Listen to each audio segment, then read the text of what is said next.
future president, Donald J. Trump.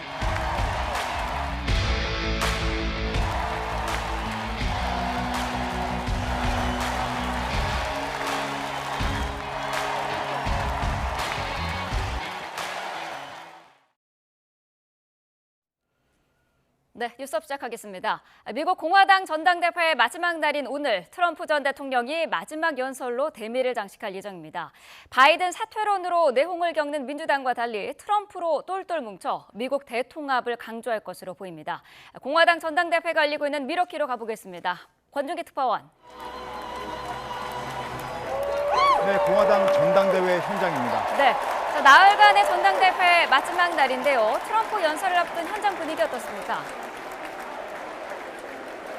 네, 어제보다 행사장 관중석이 더 꽉 들어차고 분위기도 한층 뜨겁습니다. 조금 전 전당대회 마지막 날 행사가 시작돼서 찬조 연설이 곧 시작될 예정입니다. 트럼프 전 대통령의 후보 수락 연설은 마지막 순서로 이곳 시간으로 밤 9시, 한국 시간으로는 오전 11시가 넘어서 시작될 예정입니다. 오늘 연설은 트럼프가 공화당 대선 후보로 정식 지명돼 세 번째 대권 도전에 나서는 공식 출발의 의미를 갖습니다. 또 지난 주말 피격 사건 이후 공개석상에서 처음 발언하는 무대이기도 합니다. 지금 민주당은 바이든 대통령 사퇴 여부를 둘러싸고 자중질환을 겪고 있는 가운데 트럼프는 오늘 연설로 하나로 똘똘 뭉친 트럼프당의 유용을 과시할 계획입니다. YTN은 오늘 트럼프 연설 장면을 동시 통역과 함께 생중계로 전해드릴 예정입니다. 네, 자, 트럼프 전 대통령의 연설에 어떤 내용들이 구체적으로 담길까요?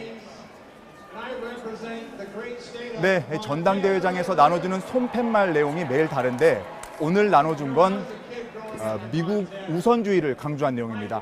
트럼프에게는 미국이 1순위인 반면에 바이든 대통령은 미국이 마지막 순서라는 내용으로 미국 이익을 철저하게 챙기겠다는 메시지입니다. 다만 연설의 전반적인 내용은 궁지에 몰린 바이든 대통령에 대한 공격 대신 미국의 통합을 강조할 것으로 보입니다.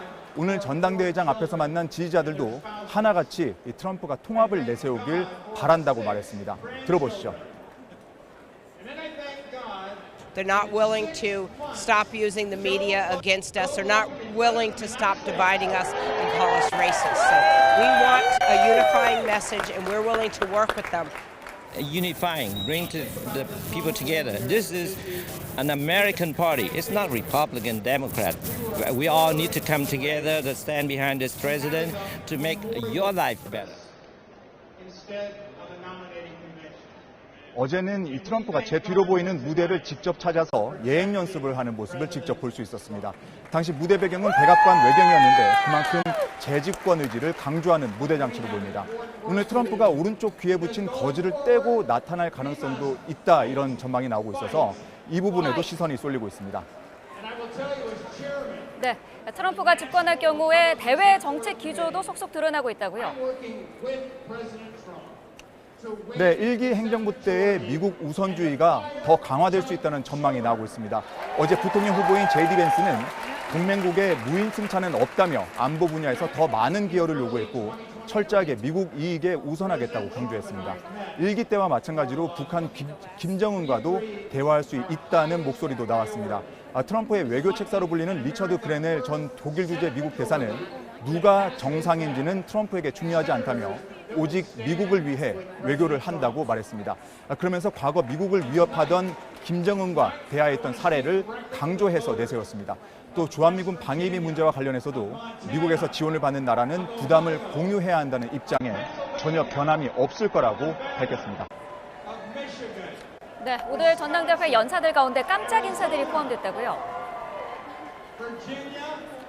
네, 프로레슬링 레전드죠. 헐크 호건이 오늘 전당대회 연사로 나서서 지지 연설을 할 예정입니다. 당초 연사 명단에는 없었는데 오늘 깜짝 공개됐습니다. 오늘 전당대회 리스트에서 눈에 띄는 부분이 이종격투기 단체인 UFC의 데이나 화이트 CEO입니다. 연설 순서가 마지막 트럼프 수락 연설 바로 앞에 잡혀 있습니다. 매우 비중 있는 위치에서 트럼프 지지 연설을 하는 겁니다. 트럼프 행정부 때 국무장관을 지낸 마이크 폼페이오도 오늘 연설에 나서고 둘째 아들인 에릭 트럼프도 후반부 연설 명단에 올라 있습니다. 나흘간 전당대회에서 아들, 손주, 며느리 다 무대에 올랐는데 부인과 딸은 볼 수 없었는데요. 오늘도 연사 명단에는 없지만 이 부인인 멜라니아와 장녀 이방카가 전당대회장에 처음 모습을 나타낼 것으로 알려져 오랜만에 총출동한 트럼프 일가를 볼 수 있을 전망입니다. 지금까지 밀워키에서 전해드렸습니다. 네, 바이든 미 대통령의 후보직 사퇴 압박은 더욱 거세지고 있죠. 코로나19에 감염돼 칩거에 들어간 바이든 대통령이 이번 주말 중대한 결심을 할 수도 있다는 관측이 나왔습니다. 황보선 기자가 보도합니다. CNN을 비롯한 미국 매체에는 거의 매일 바이든 대통령의 후보직 사퇴 요구와 관련한 인터뷰가 이어지고 있습니다. 이번엔 코리 부커 민주당 상원의원입니다. 그는 당 안팎의 인사들이 마쿠에서 바이든 대통령에게 왜 사퇴해야 하는지 솔직하게 설득하고 있다고 전했습니다. 결정이 임박했음을 시사하기도 했습니다.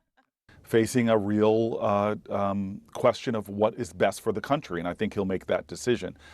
인터넷 매체 악시오스는 사퇴 결정의 더 구체적인 시점까지 언급했습니다. 민주당 지도부의 사퇴 압박과 친구들의 설득으로 바이든 대통령이 이르면 이번 주말 안에 후보 사퇴를 결심할 수 있다는 얘기를 들었다고 보도했습니다. 이 매체는 또 코로나19 감염으로 델라이어 사저에서 격리에 들어간 바이든 대통령이 후보 사퇴론에 다소 누그러진 반응을 보인다고 전했습니다. 카말라 해리스 부통령에 대해서도 해리스를 내세우면 이길 수 있다고 생각하느냐로 바이든 대통령의 어조가 바뀌었다는 겁니다. 바이든 대통령은 당내 경선에서 후보가 되는 데 필요한 압도적인 대의원들의 지지를 받았으니 그 자격을 강제로 박탈할 수단은 없습니다. 스스로 명예롭게 물러난 영웅이 되어달라는 요청이 민주당 안팎에서 잇따르는 이유라고 미국 언론들은 보도했습니다. YTN 황보선입니다. 네, 이런 가운데 버락 오바마 전 대통령이 최근 측근들에게 바이든 대통령이 후보직 유지 문제를 심각하게 고려할 필요가 있다고 말했다고 워싱턴 포스트를 비롯한 미국 언론이 보도했습니다. 보도에 따르면 오바마 전 대통령은 측근들에게 바이든 대통령의 대선 승리의 길이 급격히 줄어들었다며 이 같은 입장을 밝혔습니다. 이는 사실상 바이든 대통령의 후보직 사퇴를 우호적으로 촉구하는 것으로 해석됩니다.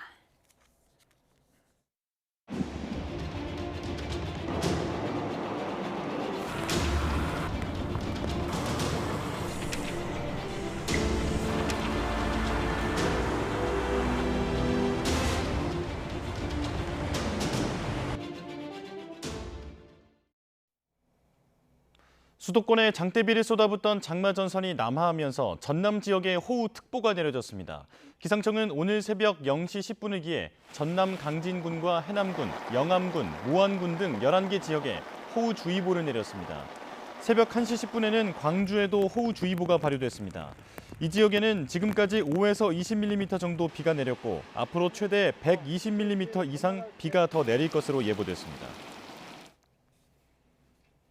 서울을 중심으로 수도권은 비가 잦아들었습니다. 한때 통제됐던 서울도로 대부분은 원활하게 통행이 이루어지고 있는데요. 다만 한강 수위는 아직 높아서 잠수교는 통제가 이어지고 있습니다. 권준수 기자. 네, 서울 잠수교에 나와 있습니다. 네, 어제보단 물이 많이 빠졌다고요? 그렇습니다. 30분 전쯤인 오전 7시 반 기준으로 잠수교의 수위는 6.6m였습니다. 3시간 전과 비교하면 40cm가량 떨어졌는데요. 어젯밤 한때 7.5m 넘게 수위가 올라가기도 했지만 밤사이 비가 그치면서 강물이 점점 줄었습니다. 보시다시피 잠겼던 공원의 모습이 다시 드러나기 시작했는데 1시간 전쯤부터는 강물에 쓸려온 잔해물을 청소하는 모습도 볼 수 있었습니다. 잠수교가 통제된 건 어제 오후 2시쯤부터로 벌써 18시간째인데요. 비는 그쳤지만 팔당댐이 계속 물을 내뿜고 있고 강물 수위가 아직 높은 편이라 통행이 재개되는 데까진 시간이 더 걸릴 것으로 보입니다. 하지만 밤사이 서울 올림픽대로 여의 상하류 나들목 양방향 통행이 재개됐는데요. 영동 1교 하부도로를 포함해 서울 시내 주요 도로 대부분은 통행이 원활하게 이루어지고 있습니다. 다만 서울 외곽 지역에선 산사태 여파로 수도권 제2순환 고속도로 화성 방향 도청 나들목에서 포곡 나들목 사이 전 차선이 통행이 제한되어 있습니다. 교통정보 잘 확인하시면서 출근길 유의하셔야겠고요. 오늘 수도권과 중부 강원 산지 내륙은 가끔 비가 내리는 곳이 있겠지만 오후까지 소강 상태를 보일 것으로 예측됩니다. 이미 많은 양의 비가 내린 만큼 또 피해가 발생할 수도 있으니 안전사고에 각별히 주의하셔야겠습니다. 지금까지 서울 잠수교에서 YTN 권준수입니다. 오늘 아침 출근길은 상황이 좀 나아지긴 했지만 어제 수도권 출퇴근길은 말 그대로 전쟁이었습니다. 도로 곳곳이 통제된 데다 일부 구간 전철 운행도 차질을 빚었는데요. 화면으로 보겠습니다. 어제 오후 5시 반쯤 서울 도봉동에 있는 도봉산역 앞 상황입니다. 많은 사람들로 인산인해를 이루고 있는데요. 승객들은 양주 방향으로 지하철을 타고 가다가 도봉산역에서 하차해달라는 요청을 받았다고 합니다. 제보자는 경찰들이 통제에 나서고 있었지만 다른 교통수단으로 타기 위해 시민들이 뛰어가다가 넘어지는 일이 부지기수였고 휴가를 나왔다가 복귀해야 하는 군인들이 발을 동동거리는 모습도 봤다고 합니다. 쏟아진 비로 지하철 일부 구간 운행에 차질이 빚어지면서 퇴근길 시민들의 불편이 이어졌습니다. 경기 파주는 이틀간 누적 강수량의 630mm를 기록했습니다. 옹벽이 쓰러져 건물을 덮치고 산 비탈면에서 쏟아진 토사가 도로를 막는 등 곳곳에서 피해가 잇따랐습니다. 정현우 기자의 보도입니다. 엿가락처럼 휘어진 차단막 아래 높다란 옹벽이 무너졌습니다. 쌓여있던 시멘트 블럭과 흙더미가 바로 아래 식당 건물을 덮쳤습니다. 화장실 건물이 완전히 으스러지면서 옆으로 누웠고 충격으로 그 옆에 있던 식당 건물 지붕 구조물까지 너덜너덜해지면서 떨어졌습니다. 이 사고로 LPG 가스통에서 가스가 새어나오면서 폭발하는 건 아닌지 조마조마한 순간도 있었습니다. 새벽 시간이라 식당이 비어 인명피해는 없었지만 옆 건물에서 자고 있던 식당 주인은 놀란 가슴을 쓸어내렸습니다. 엄청난 청동소리 같은 소리가 나면서 무너지는 소리가 나서 나왔더니 앞이 연기로 가득 차 있고 가스 냄새가 진동을 하고 추가 붕괴가 있을까 봐 관찰하고 그렇게 됐습니다. 이곳에도 빗물에 섞인 토사가 계속 쓸려 내려옵니다. 나무까지 쓰러져 하마터면 차 사고가 날 뻔했습니다. 토사가 막 내려오기 시작했던 건가 봐요. 저희 선생님이 맨 앞에서 이 산사태를 목격을 하고 서 있는 바람에 뒤따라오던 추가하는 선생님들이 다 기다리고 있었다 그러더라고요. 수풀이 우거졌던 야산도 폭우에 무너졌습니다. 산 꼭대기 나무까지 뽑히는 건 아닌지 위태로워 보입니다. 엄청나요. 저 도로가 아니라 산 지금 무너져 가고 있습니다. 아파트 뒷동산에 있던 나무도 비바람에 쓰러졌습니다. 아이들은 없었지만 커다란 나무가 놀이터에 누워있는 모습이 위험해 보입니다. 저녁 때는 괜찮은데 아침에 일어나 보니까 이렇게 무너져 있어가지고 놀이터 벤치 있는 쪽에 산비탈이 있었는데 그게 무너져가지고. 파주에 이틀 동안 600mm 넘는 비가 오는 등 역대급 장맛비로 집안이 약해지면서 곳곳에서 사고가 잇따랐습니다. YTN 정현우입니다. 충남 서북부 지역에도 170mm 넘는 비가 쏟아졌습니다. 폭우로 시장과 주택 등이 물에 잠기고 하천 제방이 유실되기도 했습니다. 이상곤 기자입니다. 차들이 물보라를 일으키며 지나가고 물건들이 점점 물 위로 떠오릅니다. 상인들은 입구를 모래주머니로 막고 가게 안으로 들어오는 물을 연신 퍼내보지만 역부족입니다. 충남 당진에 170mm가 넘는 많은 비가 쏟아지면서 도심에 있는 전통시장이 물에 잠겼습니다. 삽시간 내막 올라오는 분들이 막 감당 어떻게 할 수 없이 그 막 우리네 물건이 막 보시다시피 전부 떠가지고 끈 갖다 매고 잡아 매고 뭐 일분 떠내려가고. 흙탕물이 빠지면서 복구 작업이 시작됐지만 성한 게 없습니다. 팔아야 할 물건들은 물에 젖었고 전기가 끊겨 새우와 물고기 등 수백 마리가 폐사했습니다. 물이요 막 삽시간에 들었어요. 삽시간에 막 파도 쳤어요. 파도 냉각기 뭐 다 나갔어. 전기 저기 물 먹어갖고. 불어난 하천물이 무서운 기세로 흘러갑니다. 범람위기는 간신히 넘겼지만 인근 학교 두 곳이 물에 잠겨 학생 약 2,000명이 고립됐다가 집으로 돌아갔습니다. 유치원 운동장도 물바다로 변했습니다. 성인 무릎 높이까지 물이 차오르면서 주차된 차들도 피해를 봤습니다. 많은 비로 제방 일부가 유실됐고 아랫마을에서는 하천이 범람해 주택 여러 채가 물에 잠겼습니다. 저수지 물을 수문을 열어놨어요. 열어놓으니까 밑으로 내려오는데 밑에가 차 있어가지고 그 물이 자꾸 역류를 된 거지. 그래가지고 지금 이 지대 얕은 데로 물이 넘은 거예요. 서산과 당진, 아산 등 충남 서북부 지역에 비가 집중되면서 산사태 등으로 10명이 고립됐다가 구조됐고 농경지 곳곳도 흙탕물 저수지로 변했습니다. YTN 이상군입니다. 강원 영서 지역에는 이틀간 400mm의 비가 내렸는데요. 강원 지역 북한강 수계댐은 수위 조절을 위해 수문을 더 열어 방류량을 늘리고 있습니다. 홍성욱 기자입니다. 새하얀 물보라를 일으키며 폭포처럼 물이 쏟아집니다. 북한강 상류 춘천댐이 수문을 추가로 열었습니다. 계속된 장맛비로 전날 수문 2개에서 5개를 더 연 겁니다. 하류 의암댐도 수문을 추가로 열고 수위 조절에 나섰습니다.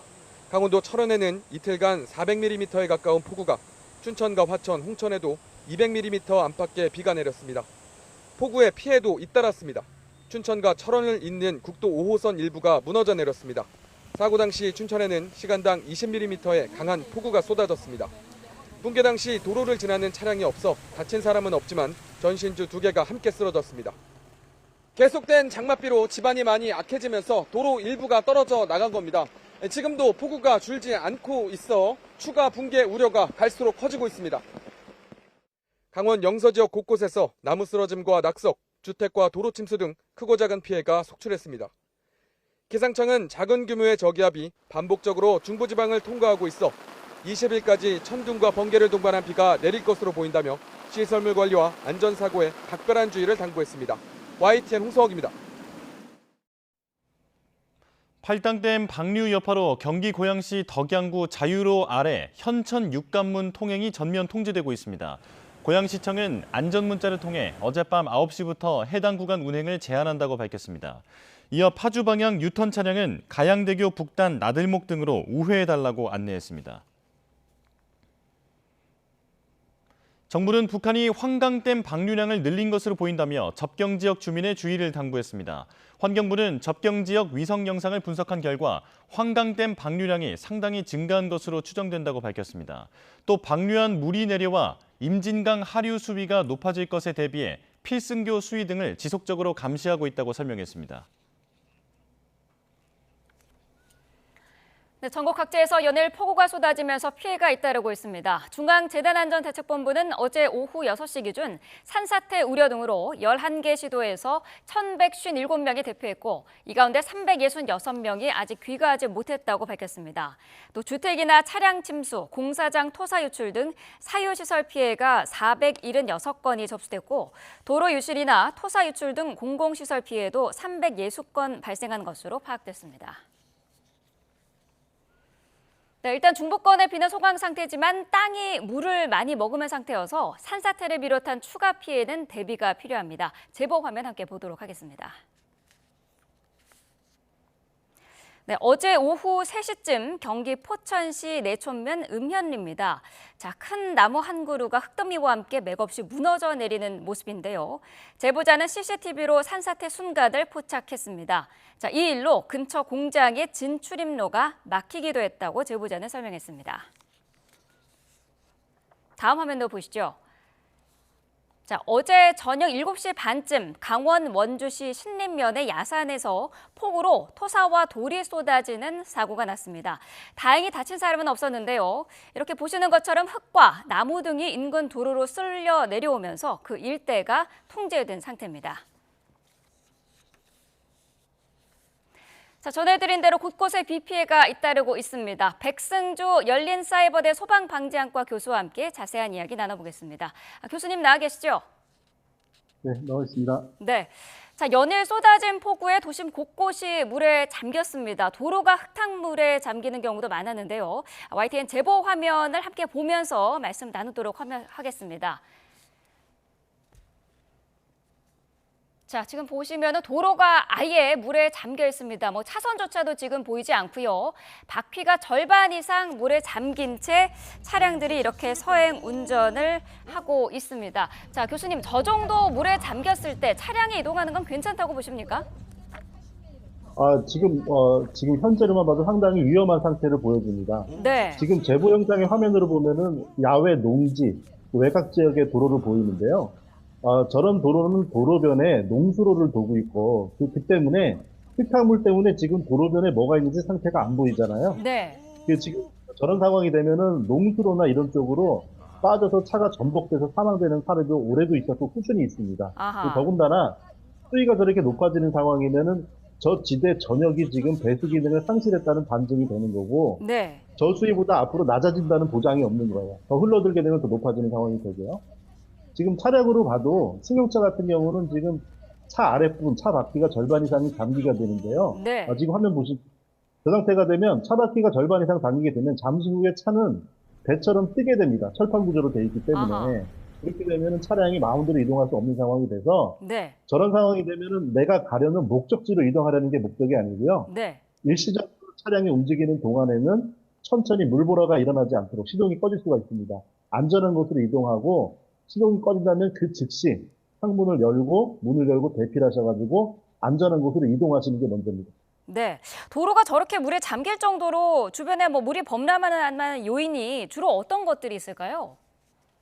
네, 이게 그 지역적인 이유가 있을 수 있고 네. 큰 이유가 있을 수 있는데 우리가 강남역 일대 침수라고 하는 것처럼 강남역 일대는 도시계획할 때부터 자체가 구조가 항아리 구조가 되어 있어서 네. 일정 이상의 강우가 오면 극한 호우 가지고 오게 되면 잠길 수밖에 없는 구조로 되어 있습니다. 그러한 부분도 있고요. 지역적으로 보게 되면 하수 관로의 용량이 일시적으로 내리는 호우 용량을 감당하지 못하는 상황이 되면 그 부분 막히는 부분, 용량을 초과하든지 아니면 막힌 부분이 생기게 되면 지역적으로 사거리라든가 지하차도 이런 곳이 먼저 잠기게 되는 거죠. 네. 자, 그러면은 저렇게 상황이 되기 전에 호우가 예상되면 미리 조치할 수 있는 게 없을까요? 사전에 가장 중요한 거는 역시 배수 성능을 확보하는 것인데요. 네. 배수 성능을 확보하는 게 배수구를 청소하고 나뭇가지를 제거하고 담배꽁초를 치우고 여러 가지가 있지만 근본적인 용량은 예를 들어 강남역이 그렇습니다. 강남역 네. 일대는 배수구를 청소한다고 할 수는 없는 거죠. 일반적인 도로에서도 청소가 필요하고 그리고 지금 같은 경우는 재난 문자나 호우 상태 여러 가지로 예보가 정밀하게 지역적으로 구분을 해서 나오고 있습니다. 그래서 정보가 많이 제공이 되는데 이제 아쉬운 부분은 지자체, 경찰 공무원분들 그리고 운전자분들은 서로 적극적으로 정보를 수집하려고 노력을 해야 되고 네. 지시에 따라야 하겠고요. 이 경찰차도 저렇게 보이고 있는데 경찰 공무원분들께서도 적극적인 선제적인 통제를 통해서 서로 교차점이 생겨야지 안전을 확보할 수 있을 것입니다. 네.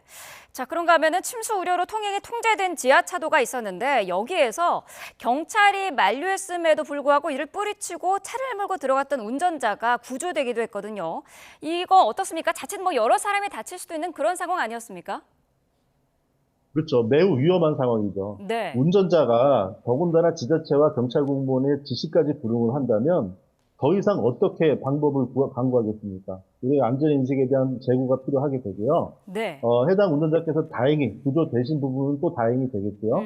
더 피해가 크지 않은 부분도 다행이니까.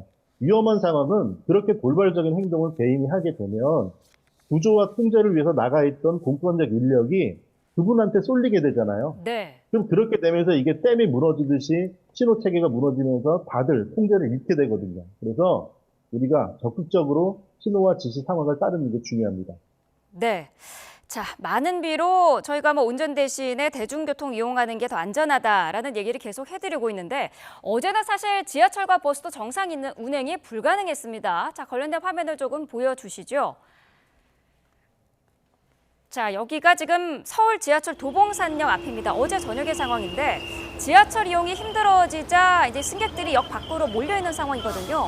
자, 이렇게 많은 인파가 몰려 있으면은 뭐 서로 밀치는 등의 또 다른 사고가 일어날 수도 있지 않습니까? 네, 그렇습니다. 지금 일시적으로 도시에서 수송 인력이 여러 방법으로 제공이 되는데 그 중에 네. 하나가 이렇게 지하철이 망가지면 대중교통이 버스가 이렇게 몰리시게 되겠지만 이건 그 재난 상황입니다. 우리가 재난이 피해를 크게 입어야지만 재난이 아니고 그 재난에 제대로 대응해서 인명피해를 얻지 않는 게 우리가 최상의 목표잖아요. 그래서 네. 이 상황에서 대중교통이 대중교통 자체 운행을 멈추는 것도 하나의 재난 대응 대책이 됩니다. 아하. 큰 사고를 예방하기 위해서죠. 네. 자, 그럼 우리 시민분들도 이렇게 불편을 무조건 감수해야 그렇지는 않고요. 이런 상황에서 서울교통공사는 서로 간에 협력을 하고는 있지만 더 긴밀하게 네. 지하철의 운행을 정지를 시켰으면 이에 상응하는 교통력을 제공할 수 있는 방안들을 사전에 대책 수립을 단계별로 준비를 해서 네. 우리가 하다못해 소방력도 부족하면 대응 단계라는 걸 만들어서 다른 시도의 소방력도 공급을 즉시 받는 제도를 만들었잖아요. 네. 그런 식으로 보완 대책을 만들어서 시민들의 불편을 다 해소할 수는 없어도 일부러 줄여주는 것도 필요합니다. 네. 자, 지금 보시는 화면이요. 버스 안의 화면인데 버스에 저렇게 물이 흥건하게 들어차 있는 경우에 승객들은 어떻게 해야 될까요? 내리는 게 맞습니까? 일단 버스는 버스 운전사분의 지시에 따르는 게 우선이고요. 네. 지금 저 상태도 상당히 좀 위험한 부분인데 우리가 이제 5송 지하차도에서도 버스가 불과 수분 만에 떠올랐거든요. 그랬죠. 그거는 우리 저 공공의 저장 버스가 사용 편의를 위해서 바닥이 많이 내려와 있습니다. 일반 네. 차량보다도 상대적으로. 그래서 다행히 이제 차량의 엔진이나 배기구는 좀 높은 위치에 있지만 하바닥이 낮다 보니까 빨리 떠오를 수가 있게 되고요. 그리고 여닫는 장치들이 물론 수동의 긴급 안전 장치도 있지만 네. 빨리 떠오르고 차가 기우는 상황에서는 그걸 조작하기가 어렵죠, 승객분들이. 그렇기 때문에 이렇게 차가 빗물이 잠기고 떠오르는 상황이면은 노선을 우회하든지 정지를 하든지 대책을 운전사분이 빨리 판단을 하셔야 되는데 이걸 또 위해서는 진짜 그리고 버스 운송회사에서 실시간으로 긴밀한 연락이 좀 필요하겠습니다. 네.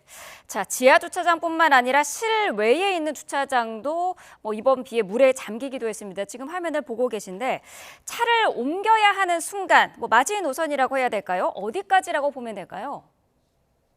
네, 일단 이런 호우 예보가 오기 전에는 차량을 저지대 침수 예상 지역에 놔서는 안 되겠죠. 당연히 네. 그렇습니다. 또 어떤 부분에서는 무조건 그러기 힘드신 부분도 있지만 침수 우려 지역은 아예 들어가지 마셔야 되겠죠. 그래서 우리가 하다못해 자동차 보험도 자차 배상 보험을 들고 계시면 자연재해의 경우도 100% 차량 가격을 보상을 해줍니다. 그런데 그 이후에도 저렇게 저지대 차량을 두시겠으면 자차 보상을 받더라도 나중에 그 보상에 대한 할증이 붙게 돼요. 그러니까 네. 경제적인 피해도 당연히 수반이 됩니다. 그러니까 물이 고이는 순간 저런 평지에서 물이 차오르기 시작할 때는 차량이 이동하는 동안에는 차량 바퀴에 2분의 1이면 당장이라도 시동이 꺼지고 차가 뜰 수 있는 순간이기 때문에 차량 바퀴의 3분의 1 정도가 말씀하신 한계선이라고 말씀드릴 수 있습니다. 네, 알겠습니다. 자, 지금 전국 대부분 지역에 산사태 특보도 내려진 상태인데요. 땅이 물을 잔뜩 머금고 있는데 교수님이 보시기에 위험성 어느 정도로 보십니까? 네, 산사태는 이런 호우 태풍 이후에 2차 재난으로 분류하기도 합니다. 이제 산사태는 지금 화면 보시면 토질과 그 경사 그리고 물을 머금은 함수요 이 세 가지가 직접적인 요인인데요. 네. 토질과 경사는 저렇게 형성이 돼 있잖아요. 그러니까 비만 많이 오는 상태가 되면 함수율이 당연히 높아지니까 산사태의 3요소가 완벽히 갖춰지는 거죠.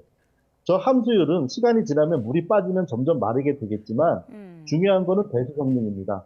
우리가 멀쩡하던 배수구도 위에서 막 물이 쓸려 내려와서 나뭇잎이나 나무가 막히면 배수구가 막히게 되잖아요. 네. 그러니까 비가 많이 온 후에 멀쩡히 있던 산이라도 비가 그친 후에 물이 제대로 안 빠지고 시간이 길어지면 장시간 동안 이게 높은 함수율로 머물게 되니까 조금씩 내부에서 쓸려 내려가다가 겉면에 집안이 물에 먼저 내려오는 그런 산사태가 일어나게 됩니다. 그렇기 때문에 비가 그쳤다고 당장에 맑아졌다고 안전한 게 아니고 상당 기간 위험성은 이어지게 됩니다. 네. 자, 도로도 걱정인데요. 아스팔트도 이 정도 폭우에는 약해져 있을 것 같은데 도로 땅 꺼짐 가능성도 높아졌다고 봐야 되겠죠? 그렇습니다. 도로를 단단하게 도로를 포장을 했더라도 그 아래의 땅은 역시 물은 땅이기 때문에 네. 내부에서 일반적이지 않은 물길이 형성이 되면 이게 휩쓸리게 되기 때문에 도로의 지탱력이 약해지게 되겠죠. 그래서 사전의 징후로서는 도로의 균열, 그리고 호우 이후에 균열이 없던 균열이 발생되거나 더 커진다면 즉시 신고를 하셔가지고 네. 땅 꺼짐의 사고를 예방하셔야 되겠고요. 또 땅이 패이는 포털, 땅 패임 현상, 도로 패임 현상도 지자체에 신고를 하셔서 조치를 좀 알려주시기를 당부드립니다. 보통 이렇게 한번 물러진 땅이 다시 정상적인 상태로 돌아가기까지는 어느 정도 걸린다고 생각해야 될까요? 네. 일반적으로 저희가 이제 그 2주 정도의 기간을 딱 정해서 말씀드리는데 2주요? 2주 정도 지나면 물 빠짐도 어느 정도 되고 또 안정적인 단계로 들어간다고 보지만 네. 이거는 비가 많이 온 후에 아까 말씀드린 배수 성능이 위해되지 않고 지속되는 경우, 물이 잘 빠지는 경우에 한정하는 게 되기 때문에 장소에 따라 상황이 틀리고요. 그래서 도로의 균열이라든가 어떤 뭐 보도블록 치마 이런 기울어짐 이런 것들을 잘 보셔야 되고 특히나 산행을 계획하시는 분들 이렇게 비가 온 후에도 비가 지금 여름철 장마 기간에 딱 계속 맑지가 않고 또 계속 또 오다 말다 거치게 되겠죠. 그래서 비 오는 날을 피해서 맑은 날에 산행을 하겠다 그런 부분에서 실족 납속 사고가 또 이어지게 됩니다. 그래서 아무래도 이런 장마 기간 동안은 산행도 자제하시고 네. 그리고 산사태는 계속 위험성이 있다. 땅꺼짐도 마찬가지고요. 주의하셔야 합니다. 네. 며칠 전에 저희 뉴스에 출연한 교수님은 이상기후 때문에 앞으로도 이런 폭우가 쏟아질 가능성이 높아졌기 때문에 물을 많이 담을 수 있는 그릇이 필요하다. 댐 건설의 필요성을 언급하시기도 했는데 근본적인 대책이 필요한 시점이긴 한 것 같아요. 교수님 생각은 어떠십니까? 네, 우리나라의 경제 수준으로 봤을 때 그 시점은 한참 지났습니다. 그래서 물을 담을 수 있는 우리가 지하 배수조를 크게 설치하는 걸 얘기를 할 때 네. 우리가 이제 반지하 침수하고를 안타깝게 많이 겪었잖아요. 반지하를 많이 짓기 시작했던 80년대 초중반에 일본은 수조 원의 예산을 들여서 도시 밑에 큰 댐을 건설했습니다. 네. 그 이후에 우리는 지금까지 그 피해를 겪고 있고 일본은 그 이전의 피해와 그 이후의 그 피해 금액을 비교하면은 피해 금액의 절감을 계산할 수 있잖아요. 네. 그 건설 비용의 3배 이상을 지금 벌써 회수했습니다. 그런 부분에서는 재난에 대한 대비, 특히나 지금 막대하게 시작도 못하고 있습니다. 서울시 같은 경우는 도시에 큰 배수댐을 만드는 계획을 전체적으로 정비를 해야 하는데 이는 또 서울시만의 일도 아닐 것이고 네. 다른 도시 또 중앙정부를 포함해서 재난에 대한 대비가 투자라는 인식을 꼭 가져주시길 우리 시민분들과 사회도 필요합니다. 알겠습니다. 자, 백승주 열린사이버대 소방방지학과 교수와 자세한 이야기 나눠봤습니다. 교수님 오늘 말씀 감사합니다. 감사합니다.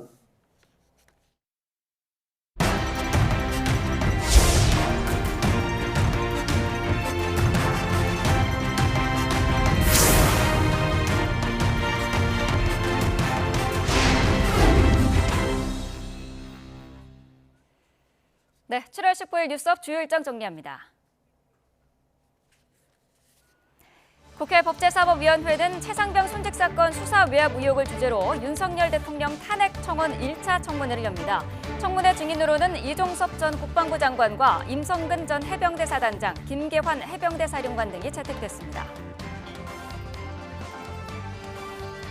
지난해 경북 예천에서 수해 실종자 수색작전에 투입됐다 숨진 최상병의 일주기 추모식이 포항 해병대 제1사단에서 열립니다.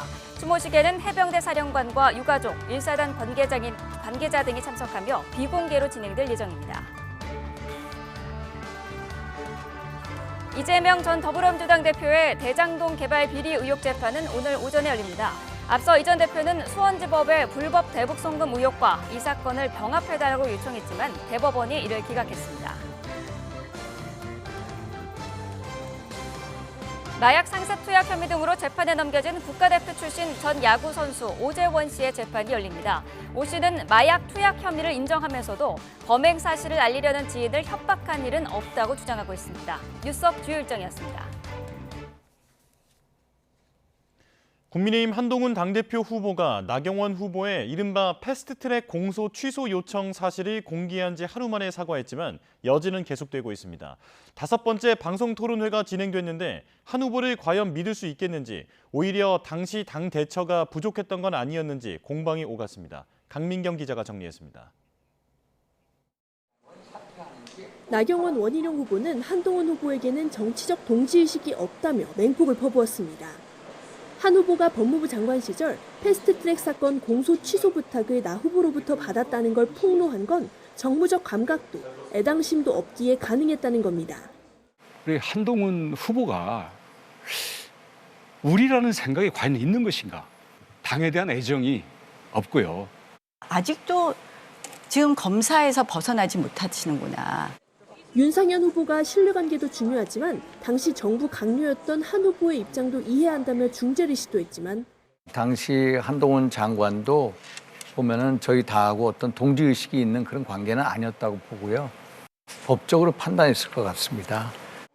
나경원, 원희룡 두 후보는 한 후보가 SNS에 올린 사과조차 진정성이 느껴지지 않는다며 협공을 이어갔습니다. 나경원 의원님, 아까 그 페북에 올린 사과문 보셨죠? 네, 봤습니다. 심정이 어떠셨습니까?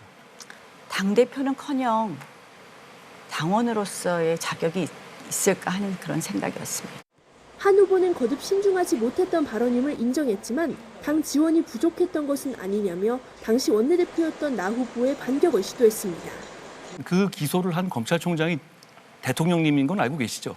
패스트트랙 사건으로서 고통받는 보좌진이라든가 전현직 의원님들에 대해서 당의 지원이 부족했다고 생각합니다.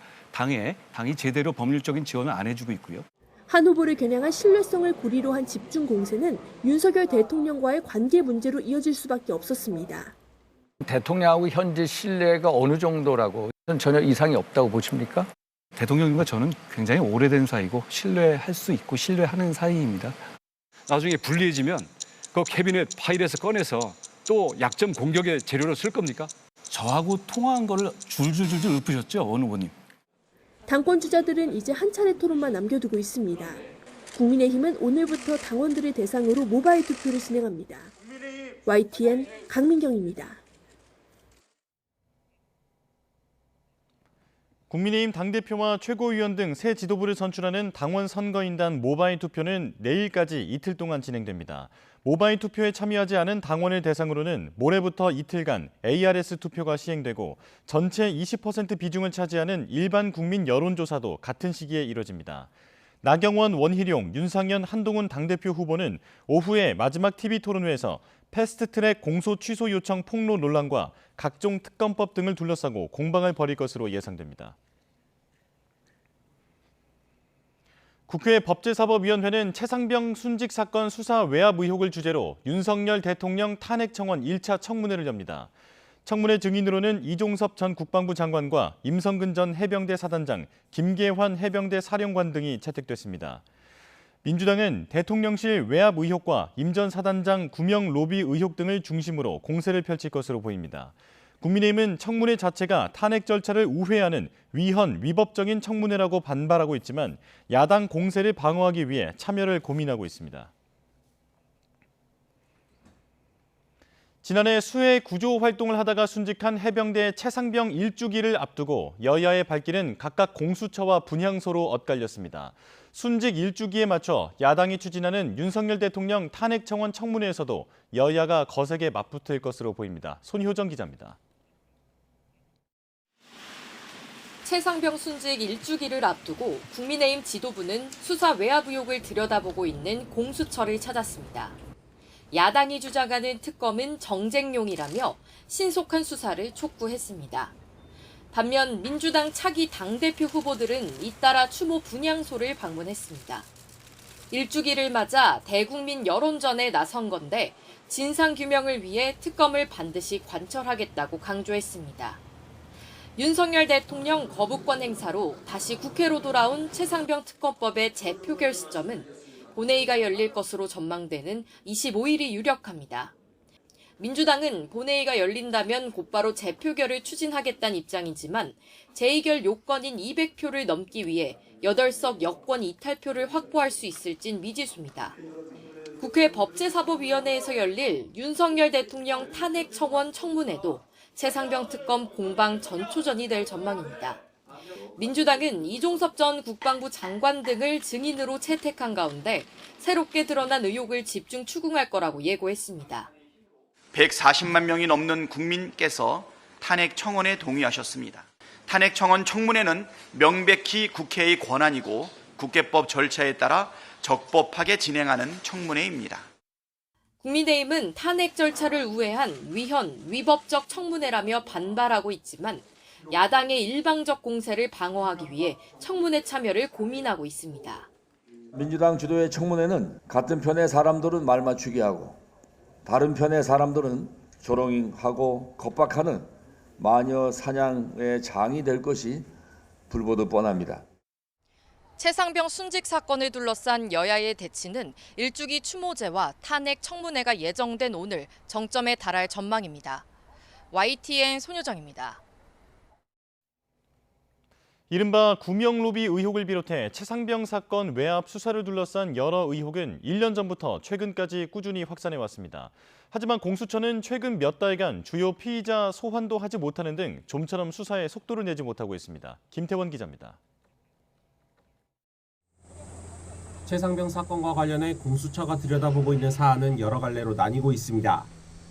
해병대 수사단의 사건 이첩이 보류된 것부터 국방부가 사건을 재검토해 혐의자를 줄여 경찰에 다시 넘기는 일련의 과정이 모두 수사 대상입니다. 최근에는 이런 조치들이 임성근 전 해병대 1사단장을 도와주기 위해서였다는 이른바 구명로비 의혹까지 떠올랐습니다. 청와대 경호처 출신 송호종 씨나 도이치모터스 주가 조작 피고인 이종호 씨가 사의를 표명하는 임 전 사단장을 말리면서 이른바 윗선의 구명을 청탁했다는 겁니다. 당사자인 송 씨나 이 씨의 오락가락하는 해명은 의구심을 더하고 있고 야당에서는 특검법 요구를 이어가는 가운데 국민의힘 권성동 의원이 제보자인 김규현 변호사와 민주당 사이 유착 의혹을 제기하며 공방은 가열되고 있습니다. 의혹은 꼬리를 물고 이어지고 있지만 최상병 일주기가 다 돼가도록 공수처가 이렇다 할 결론을 낸 건 없습니다. 지난 5월 김기현 해병대 사령관과 박정훈 전 해병대 수사단장을 불러 조사한 이후엔 2달 동안 주요 피의자 소환도 없었습니다. 공수처가 이른바 로비 의혹까지 들여다보게 되면서 과거 이 씨를 변호했던 부장검사와 검사가 사건에서 배제돼 수사 인원마저 줄었습니다. 그렇지 않아도 더디다는 비판을 받는 수사가 더 늘어질 거라는 우려가 나오는데 이에 대해 공수처 관계자는 인사조치로 인한 공백을 메우기 위해 인력 충원을 검토하고 있다고 설명했습니다. 또 외부에서 답답하게 느낄 순 있겠지만 수사는 계획에 따라 절차대로 진행하고 있다고 덧붙였습니다. 하지만 일주기가 다 돼가도록 윗선이라고 부를 만한 주요 인물을 제대로 조사해보지도 못한 만큼 지지부진하다는 비판을 피해가기는 어려워 보입니다. YTN 김태원입니다. 북한이 또다시 대남 오물풍선을 살포했습니다. 합동참모본부는 어제 오후 북한이 날린 오물풍선이 경기 북부 지역으로 이동 중이라고 밝혔습니다. 북한이 오물풍선을 살포한 것은 지난달 26일 이후 22일 만이며 올해 들어서는 8번째입니다. 군 당국은 떨어진 풍선을 발견하면 접촉하지 말고 가까운 군부대나 경찰에 신고해주길 당부했습니다. 지난 16일 김여정 북한 노동당 부부장은 남한에서 보낸 대북전단이 추가로 발견됐다면서 처참하고 기막힌 대가를 각오해야 할 것이라고 위협하기도 했습니다. 미 국무부는 쿠바 주재 북한 외교관이 한국으로 망명한 것과 관련해 놀랍지 않은 일이라고 밝혔습니다. 파텔 부대변인은 망명 과정에 대해서는 할 말이 없다면서도 기본적 인권이 존중되는 어딘가로 절박하게 떠나고자 하는 북한 주민이 있다는 자체는 놀랍지 않다고 강조했습니다. 앞서 정부 소식통은 쿠바 주재 북한 대사관의 리일규 정무 참사가 지난해 11월 아내와 자녀를 데리고 국내로 들어왔다고 확인했습니다.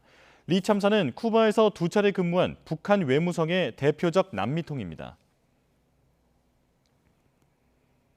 김정은 북한 국무위원장이 북한을 방문한 알렉세이 크리보르치코 러시아 국방부 차관을 접견했다고 조선중앙통신 등 북한 매체들이 전했습니다. 조선중앙통신은 김 위원장 러시아 군사대표단을 접견하고 상호 안전이익을 수호하기 위한 북러 군사 분야 협력의 중요성과 필요성에 대한 인식을 공유했다고 밝혔습니다.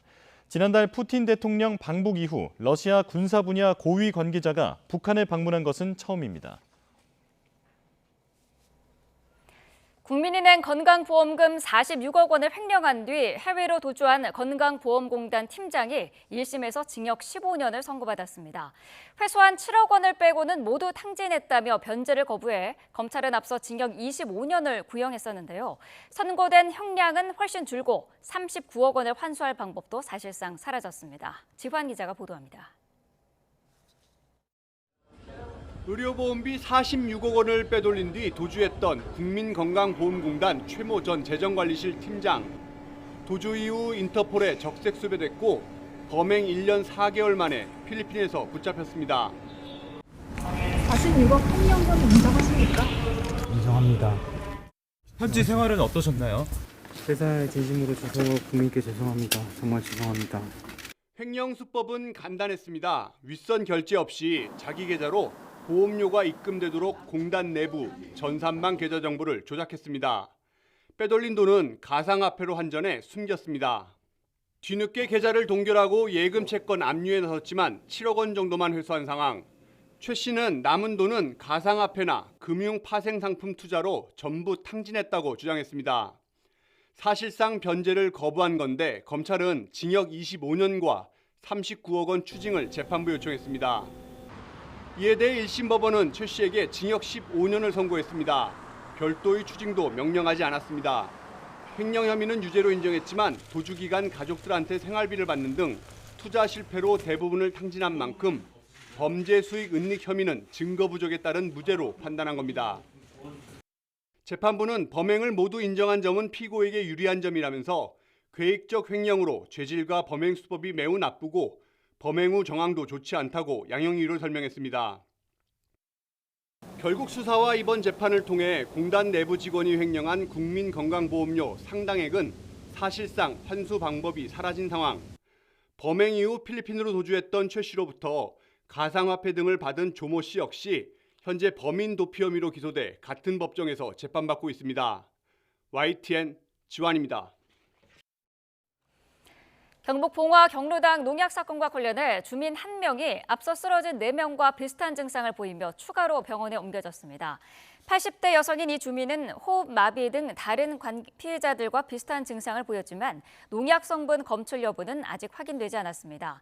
전담 수사팀을 꾸린 경찰은 피해자들이 사건 당일 식사를 마치고 경로당에 있는 커피를 마셨다는 진술에 주목해 감식을 벌이고 있습니다.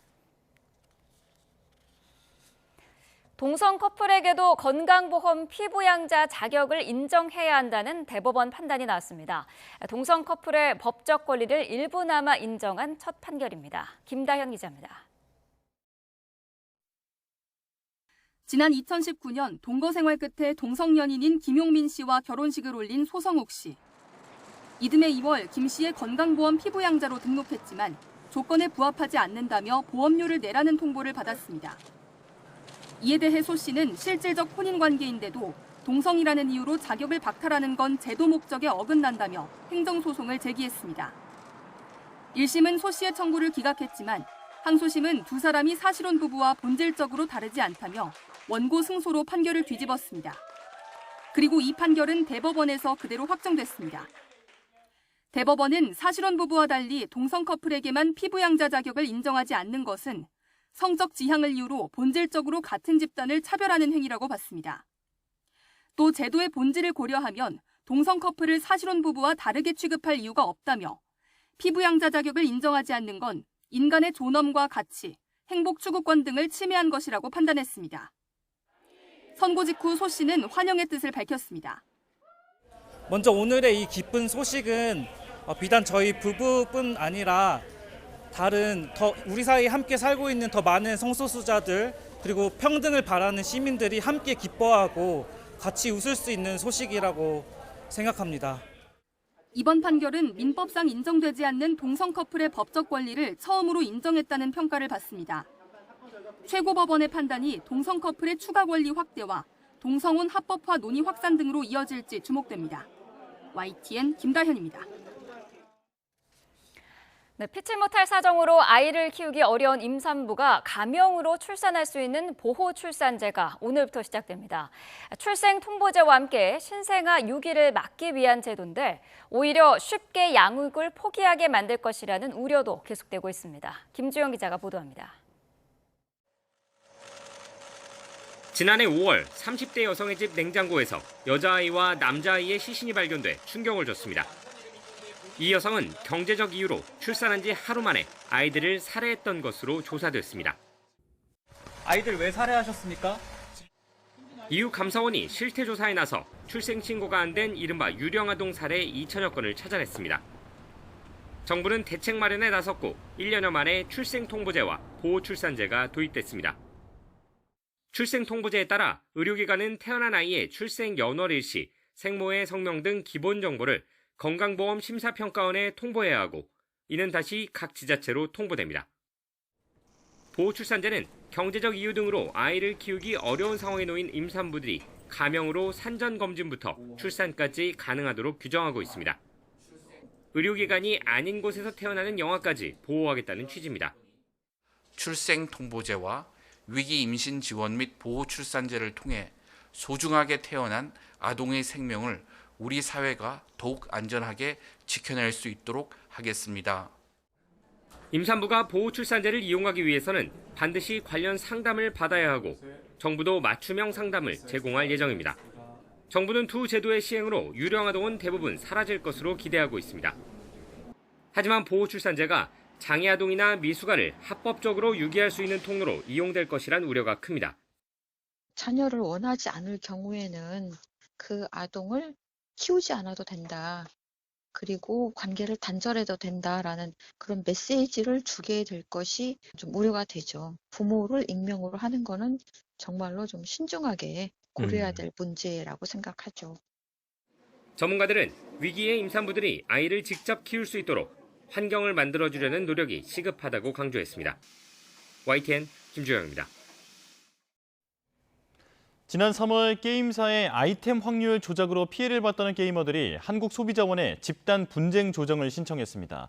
그런데 무려 5천여 명이 참여해 화제가 됐고 그 결과에도 관심이 집중됐는데요. YTN 취재 결과 다음 달 중순에 한국소비자원의 조정 결과가 나온다고 합니다. 심관음 기자가 단독 보도합니다. 메이플 스토리라는 게임입니다. 몬스터를 사냥해야 하는데 어떤 아이템을 보유하고 있는가에 따라 효율이 달라집니다. 게임사는 레드큐브와 블랙큐브라는 아이템의 옵션 확률을 조작했습니다. 선호도가 높은 인기 옵션이 덜 나오도록 확률 구조를 몰래 변경하고 게이머에게는 기존과 같다며 거짓 공지까지 했습니다. 이에 공정거래위원회가 게임사에 시정명령과 과징금 116억 원을 부과했습니다. 이 사실이 밝혀지자 화난 게이머들이 무려 5,804명이 모여 한국소비자원에 집단 분쟁 조정을 신청했습니다. 집단 분쟁 조정은 한국소비자원이 공통 분쟁이 생긴 생산자와 소비자를 중재하는 과정입니다. 일반 소송에 비해 비용과 시간을 줄일 수 있는 소비자를 위한 제도입니다. 피해자 수가 50명 이상일 때 신청 가능합니다.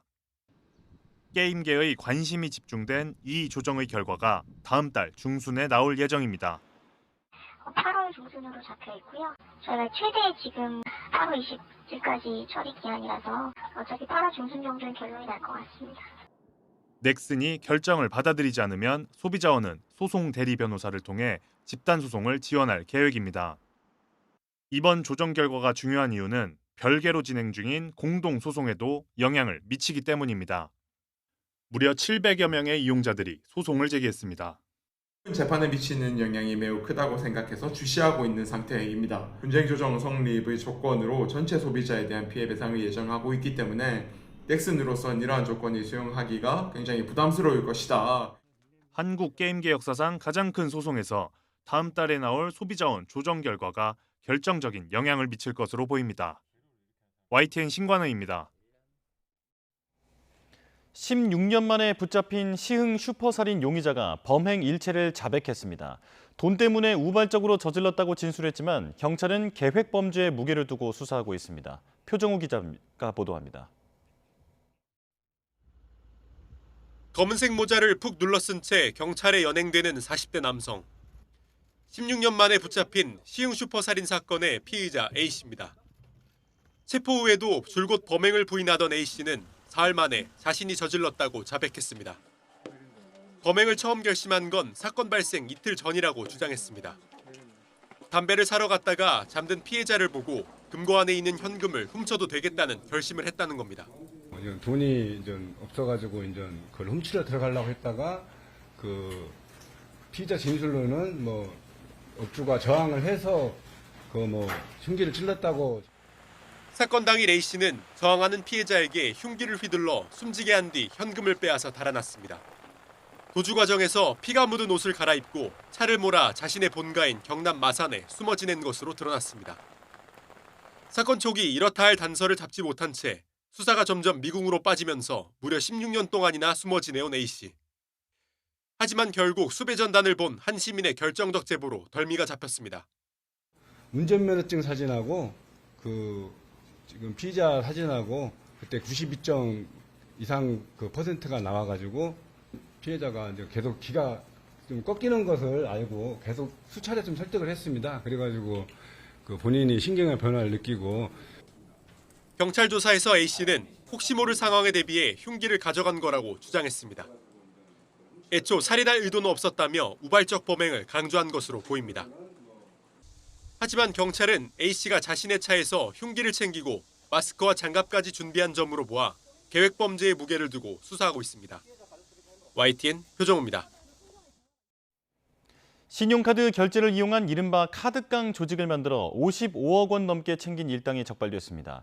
유튜브 채널 광고를 통해 돈이 급하게 필요한 이들을 손쉽게 끌어모은 것으로 드러났습니다. 차상은 기자입니다. 고가의 수입차에 앉아있는 남성을 경찰관이 체포합니다. 여신 전문 금융업법 위반, 카드깡 결제 관련해가지고 법원에서 재판장하고 합격적인 압수하면서 집행한다. 변호사를 선임할 수 있고.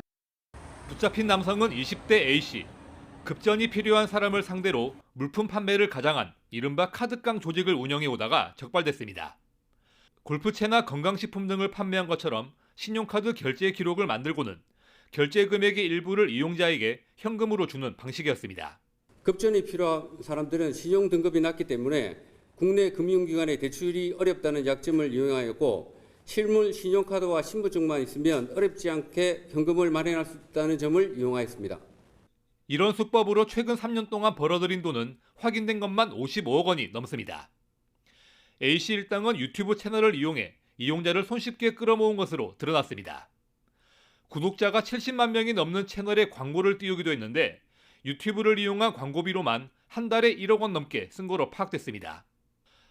벌어들인 돈으로는 고가의 수입차와 명품을 사들이며 호화롭게 생활했습니다.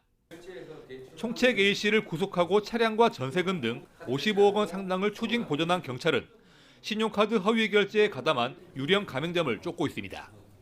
경찰은 카드깡 업체 이용자들도 신용카드사를 속인 혐의가 있다고 보고 수사 확대를 검토하고 있습니다. YTN 최상입니다. 검찰이 구독자 1,000만 명이 넘는 먹방 유튜버 쯔양을 협박해 돈을 갈취한 의혹을 받는 유튜버 구제혁 등에 대한 강제 수사에 착수했습니다. 수원지방검찰청은 어제 경기도에 있는 구제혁의 주거지와 또 다른 유튜버 주작감별사의 주거지 등에 수사관을 보내 압수수색을 진행했습니다. 이번 수원지검의 압수수색은 구제혁에 대한 고발장을 서울중앙지방검찰청으로부터 넘겨받은 지 사흘 만입니다. 구제혁은 쯔양으로부터 쯔양과 전 남자친구 간에 있었던 과거를 폭로하지 않겠다며 5,500만 원을 받아 챙긴 혐의를 받습니다. 코로나19 유행 당시 지방자치단체가 종교시설에 내린 집합금지 처분은 적법했다는 대법원 판단이 나왔습니다. 대면 예배 금지로 제한된 종교의 자유가 공동체 보호라는 공익보다 클 수 없다고 본 겁니다. 김철희 기자입니다. 지난 2020년 8월 광주광역시는 지역 내 코로나19 확진자 수가 급증하자 관내 종교시설에 집합금지 명령을 내렸습니다. 하지만 안디옥 교회는 처분에 불응하며 대면 예배를 이어갔고 결국 대규모 집단 감염이 발생했습니다. 검체를 완료하지 않을 경우에는 행정명령을 통해서 강제로 명단을 확보하는 등의 강력한 법적 조치를 취해 나가겠습니다. 이후 교회 목사들은 광주시의 집합금지 처분이 종교의 자유를 침해한다며 행정소송에 돌입했는데 소송 4년 만에 대법원은 전원합의체를 통해 당시 처분이 적법했다는 결론을 내렸습니다. 집합금지 처분이 공공의 건강과 안전을 지키기 위한 것이었다고 판단한 건데 공동체 보호라는 공익이 원고들의 종교의 자유보다 더 중요한 만큼 당시 처분에 문제가 없었다고 평가했습니다. 또 광주시가 종교시설을 비말 발생이 많거나 체류 시간이 긴 시설과 함께 분류하는 등 처분이 합리적 범위 내에서 이뤄졌고 당시 판단에 여러 합리적 근거가 존재했던 점 등도 중요하게 고려됐습니다. 다만 김선수, 이동원, 김상환 대법관은 인원 제한이나 거리두기 등 대안을 우선으로 고려하지 않고 식당이나 결혼식장 등과 달리 종교시설만 전체에 대한 집합 금지를 한 것은 비례의 원칙과 평등의 원칙을 위반한 거라는 반대 의견을 내놨습니다. 대법원 관계자는 앞으로 반복될 수 있는 감염병 유행 국면에서 기본권을 제한하는 예방 조치를 할 때 고려해야 할 요소를 제시했다는 점에 판결 의의가 있다고 설명했습니다. YTN 김철입니다.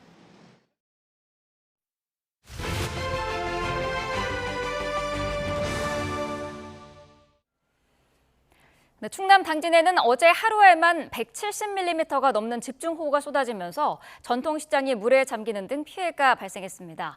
시장 상인들은 이른 아침부터 복구 작업에 나서고 있는데요. 현장에 나가 있는 취재기자 연결하겠습니다. 김기수 기자. 네, 충남 당진 전통시장에 나와 있습니다. 네, 자 복구 작업이 시작됐습니까? 네, 제가 있는 곳은 침수 피해를 입은 시장 골목입니다. 뒤로 보이시는 것처럼 물에 젖은 쓰레기들이 잔뜩 쌓여 있는데요. 왼쪽을 보시면은 파손된 가구도 보입니다. 이 가운데에는 파손된 문도 확인할 수 있는데요. 조금 더 안쪽으로 들어가 보겠습니다. 물에 젖은 선반도 보이고 각종 생활 쓰레기들이 널려 있는 모습입니다. 충남 당진에는 어제 하루 170mm가 넘는 폭우가 쏟아졌습니다. 많은 비에 인근 하천물이 불어났고 빗물이 빠져나가지 못하면서 시장이 물에 잠겼습니다. CCTV 화면을 보면 순식간에 물이 차올라서 시장 중앙도로가 진흙탕으로 변한 모습도 확인할 수 있는데요. 가게 안까지 들이닥친 물에 상인들은 연신 물을 퍼냈고 일부 가게에선 전기가 끊겨 물고기 수백 마리가 폐사하기도 했습니다. 지하실이 침수되면서 긴급 배수 작업을 벌이기도 했습니다. 어제 비가 그치고 물이 빠지면서 긴급 복구 작업이 진행됐는데요. 원래 모습을 빠르게 되찾아가고 있습니다. 당진시는 30분 뒤인 오전 9시 반부터 공무원과 자원봉사자 170명을 투입해 복구 작업에 속도를 내겠다고 밝혔습니다. 침수 피해로 학생들이 고립되기도 했던 인근 초등학교는 복구 작업을 마치고 정상 수업이 진행된다고 설명했습니다. 대전과 세종, 충남 북부엔 오늘 5에서 30mm, 충남 남부에는 10에서 40mm의 비가 예보돼 있습니다. 기상청은 내일부터 100mm 이상의 비가 내리는 곳도 있다고 전망했는데요. 이미 수해를 입은 곳에 추가 피해가 없도록 안전조치와 빠른 복구가 필요합니다. 지금까지 충남 당진 전통시장에서 YTN 김기수입니다. 네, 서울에 내려졌던 호우특보가 해제되면서 통제됐던 시내 도로 통행도 재개되고 있습니다. 오늘 아침 7시 기준으로 서울 올림픽대로 여의 상하류 나들목의 차량 통행이 재개됐습니다. 다만 오늘 아침 6시부터 수위 상승으로 개화 나들목이 양방향 통제되고 있습니다. 잠수교도 어제 오후부터 차량과 보행자 통행이 전면 통제된 상태입니다. 이번 비로 저지대가 침수되면서 사람들이 고립되거나 물에 빠지면서 곳곳에서 구조 작업도 벌어졌습니다. 긴박했던 구조 순간을 김태원 기자가 정리했습니다. 컨테이너에서 남성이 내려오더니 구명조끼를 입은 채 보트에 탑니다. 소방대원들이 노를 저으며 물살을 가르니 강처럼 보이지만 사실은 차들이 다니던 도로입니다.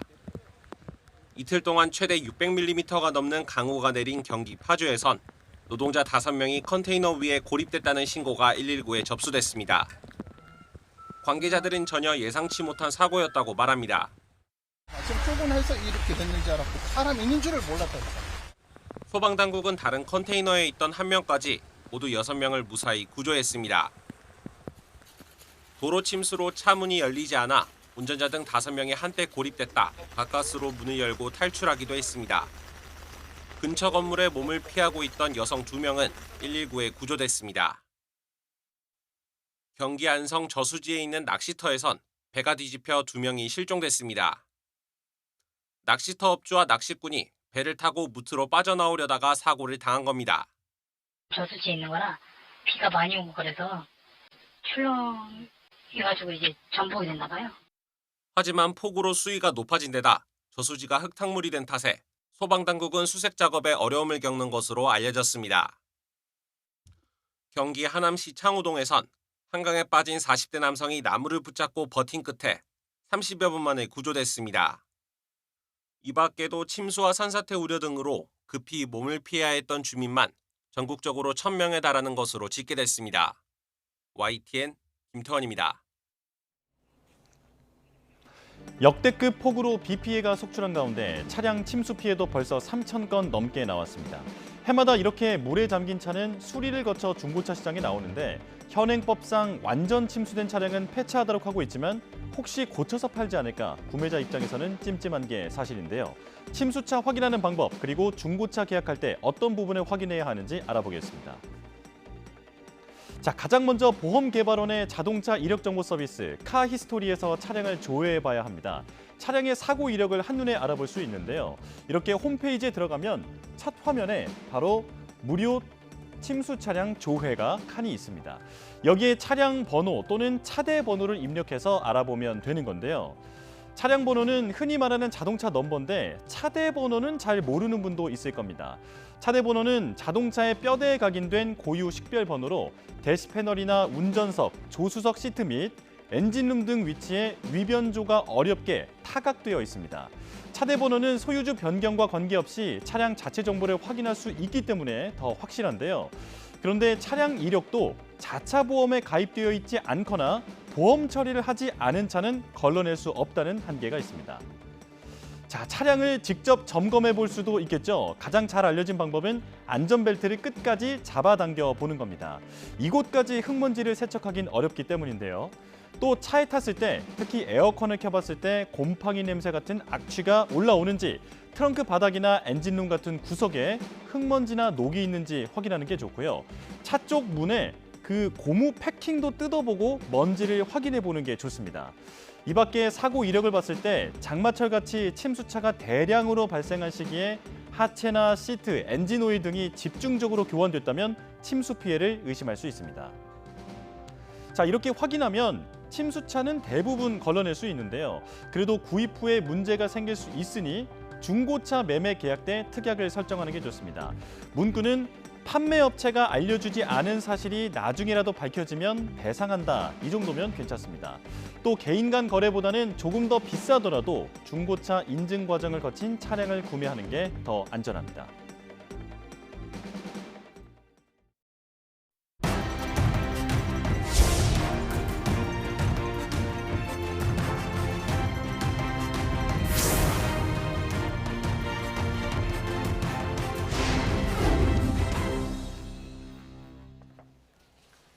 네, 비예보는 아직도 끝나지 않았습니다. 김진두 기상재난 전문기자와 함께 앞으로의 장마 전망 알아보도록 하겠습니다. 어서 오십시오. 안녕하세요. 네, 자 일단 중부지방에 내린 호우특보는 어젯밤에 모두 해제가 됐어요. 네. 고비는 넘겼다고 볼 수가 있을까요? 중부지방은 잠깐의 시간을 벌었다. 이렇게 잠깐요. 말씀을 드릴 수가 네. 있겠습니다. 장마전선이 어젠 중부지방에 머물다가 남동쪽으로 이동을 한 상태에서 네. 지금 또 다른 장마전선이 지금은 남부지방에 형성이 돼 있는데 오늘과 내일까지는 주로 남부지방을 중심으로 비가 많이 내릴 것으로 보입니다. 네. 특히 많은 지역은 100mm가 넘는데 기상청이 100mm를 넘는 지역이라고 이야기한다면은 일부 지역에서는 150mm 이상의 호우가 내릴 가능성도 있다는 거 꼭 염두에 두셔야 되겠고요. 네. 오늘과 내일 사이 중북부지방, 특히 수도권 지역에 폭우가 쏟아졌던 것들이 조금은 수위가 내려갈 겁니다. 네. 그런데 다시 이번 일요일 정도쯤에 또 다시 수도권 지역에 강한 비가 내릴 가능성이 있다는 건 항상 염두에 두셔야 됩니다. 네. 아직 장마 끝나지 않았습니다. 그렇군요. 그렇다면 지금 호우특보가 내려진 지역들도 정리를 좀 해주시죠. 그렇습니다. 방금 말씀드렸듯이 장마전선이 지금은 다시 남부지방으로 내려갔습니다. 네. 그러니까 장마전선이 내륙에서 오르내리고 있는 건데 지금 내려갔다면 내일까지는 주로 남부지방에 머물다가 모레부터는 다시 중부지방으로 올라올 겁니다. 레이더 영상을 잠깐 보면서 설명을 해드리겠습니다. 네. 지금 현재 레이더 영상을 보시면 이 우리나라 남쪽으로 이렇게 비구름이 크게 분포하는 모습을 볼 수가 있습니다. 이게 결론적으로 장마전선이 이렇게 형성이 됐다고 볼 수 있는 거거든요. 네. 붉은색으로 표시된 부분들이 주로 남해안 지방을 통과를 하고 있는 상태인데 이런 부분들에는 시간당 30mm 이상의 강한 비가 내리고 있습니다.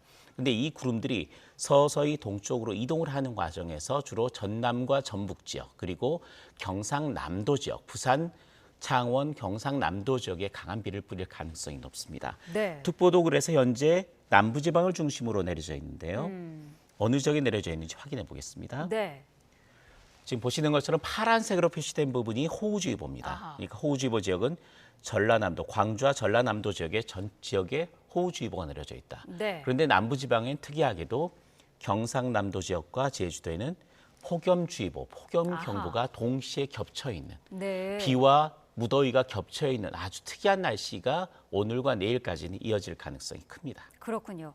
자, 수도권에서는 장마 전선이 북상하면서 이제 폭우를 쏟아냈었는데 네. 남하는 장마 전선이 더 위험하다 이런 얘기가 있더라고요. 그렇습니다. 지금 보통 남하한다는 거는 북태평양 고기압과 상층의 차갑고 건조한 공기가 지금 힘겨루기를 하고 있는 거거든요. 네. 현재 장마 후반이기 때문에 북태평양 고기압이 계속해서 풍선이 점점 더 확장하는 그런 과정이라고 생각하시면 됩니다.